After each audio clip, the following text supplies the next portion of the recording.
మేము చిన్నప్పుడు కూడా మేము కూడా కోటీశ్వరులు కాదు నాయన, ఆ పూటకు గడిచేవాళ్ళు.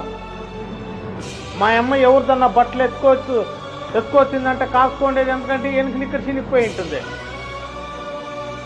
టీచర్ వచ్చి బోర్డు పైన లేరు అన్నప్పుడు మేము గుమ్మన కూర్చొని దెబ్బలు తినేది. ఎందుకోసమో లేస్తే ఎవడన్నా వెనుక పోస్ట్ ఆఫీస్ని చూస్తాడేమో అని.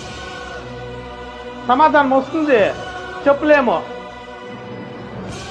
గుమ్మన దెబ్బలు తిని ఉండిపోయేది ఏడుచుకొని. మా అమ్మ ఎవరిదన్నా పాత బట్టలు ఉంటాయి కదా, వాళ్ళు వాడేసిండేవి వేసుకుంటే రోజులు ఉన్నాయి నాయన. మీకు అసలు బాధలు తెలీదు.